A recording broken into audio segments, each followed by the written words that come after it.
Pero uno se pregunta, qué tan poderosos son aquellos que han querido encubrir esta historia? Pues son poderosos desde el ámbito político, pero también desde los medios de comunicación a quienes les vendieron esta historia oficial, entre ellos a Carlos Marín, que acabamos de escuchar, el presidente ha señalado como uno de los defensores de esta historia oficial. Bueno, precisamente en esta búsqueda de la verdad, Alejandro Encinas se trasladó a Israel para entrevistarse con Tomás Herón, que ya hemos dicho ha encontrado cielo seguro en Israel. ¿Y qué es lo que pasa ahí en este encuentro? O mejor dicho, fue a través del diario The New York Times que nos enteramos de este encuentro en Israel entre Alejandro Encinas. El periódico The New York Times publicó un reportaje, un amplio reportaje que tituló El caso de los 43 de Ayotzinapa. Las pruebas se desmoronaron. Es muy interesante la forma en que The New York Times presentó este amplio reportaje en el que mantenía que la Comisión de la Verdad de Alejandro Encinas no había conseguido esclarecer toda la verdad y culpaba al gobierno de México, y esto enardeció a las familias, a quienes siguen utilizando para cuestionar una y otra vez al gobierno de Andrés Manuel López Obrador. Pero, ¿qué había detrás de este reportaje, amplio reportaje de The New York Times?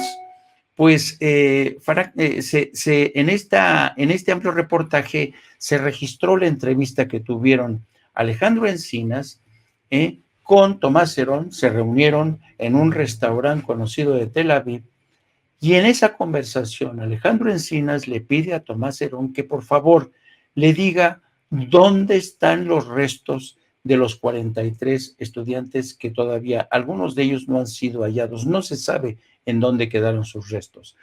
Y Tomás Herón se negó a dar esa información, lo que es más, se negó a regresar a México, a pesar de que Alejandro Encinas le prometió que no habrían una pena, que no sería encarcelado, porque según literalmente le dijo Encinas, al presidente no le interesa tanto encarcelar a la gente como conocer la verdad para tranquilizar, para que los padres de los 43 de Ayotzinapa finalmente puedan descansar, para que cierren este ciclo que ha sido como una pesadilla para todos ellos. Bueno, lo interesante del caso es que esa conversación entre Alejandro Encinas y Tomás Herón fue grabada, y fue grabada, yo estoy casi seguro, por la abogada que representa a Tomás Herón. ¿Quién es esta abogada? Esta abogada es una mujer muy conocida en Israel. Esta mujer, que es muy joven, tiene un bufete de abogados y es uno de los bufetes que han ganado muchísimo dinero en el curso de los últimos días. Es una mujer que defiende prácticamente a criminales que son buscados en distintos países, pero que ella se ha especializado en limpiar, en lavar el historial de estas personas para presentarlos como ciudadanos que han sido víctimas de estas persecuciones de las policías de todo el mundo. Bueno, ella se llama Liora Torlevsky. Liora Torlevsky. Esta mujer realmente ha defendido y sigue defendiendo, fíjense ustedes, sigue defendiendo a Tomás Herón, ¿no? Pero antes que defender a Tomás Herón, ¿saben a quién defendió? Sí, defendió al señor Andrés Remer. ¿Se acuerdan de Andrés Remer? El que era representante de México, el señor que es acusado de violación. ¿eh? Este fue el primer cliente mexicano. Acuérdense que el señor Remer fue incluso representante de México ante la UNESCO. Fíjense el poder que tenía el señor Andrés Remer. Bueno, el señor Andrés Remer fue el primer cliente que tuvo esta abogada, a ver si nos la vuelven a poner, de la señorita Turlevsky. Bueno, esta mujer se especializa en limpiar el historial criminal de estos clientes. Tuvo como primer cliente al señor Andrés Remer y hoy tiene como segundo cliente al Tomás Herón. Yo estoy casi convencido, queridos amigos, de que esta mujer fue la que grabó la conversación privada entre Alejandro Encinas y Tomás Herón. ¿Y qué hizo con esa grabación? Se la filtró al New York Times.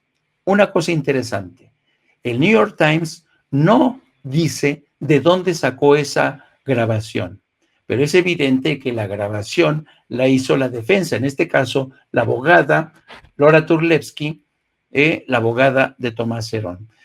Claro, hace poco el propio Tomás Herón ha dicho que ha sido renovada su visa, pero claro, la intención de Tomás Herón y de su abogada es conseguirle la ciudadanía.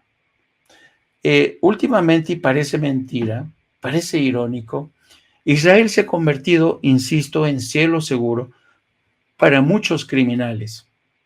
Y gracias a este tipo de despachos, personajes como Tomás Herón, que es responsable de ese crimen de Estado en gran medida, puede ocultarse en Israel. Y a pesar de las gestiones del gobierno de México, Israel le ha dicho que no. Increíble, ¿no? Pero, ¿por qué ha sido posible? ¿Por qué esta actitud de Israel? ¿Por qué esta deferencia de Israel a personajes como Tomás Herón? Porque no es un secreto que Tomás Herón, lo mismo que Genaro García Luna, fueron grandes clientes de compañías de seguridad y de espionaje israelí. Me refiero al grupo NSO y al software de Pegasus, que fue alquilado, fue contratado, fue comprado desde la presidencia de Felipe Calderón para mantener espionaje contra todo lo que se moviera, periodistas, ya saben, periodistas y todo. Entonces, yo creo que ante la imposibilidad de echarle el guante a Tomás Herón, pues mientras tanto, el gobierno de México ha detenido a Murillo Karam.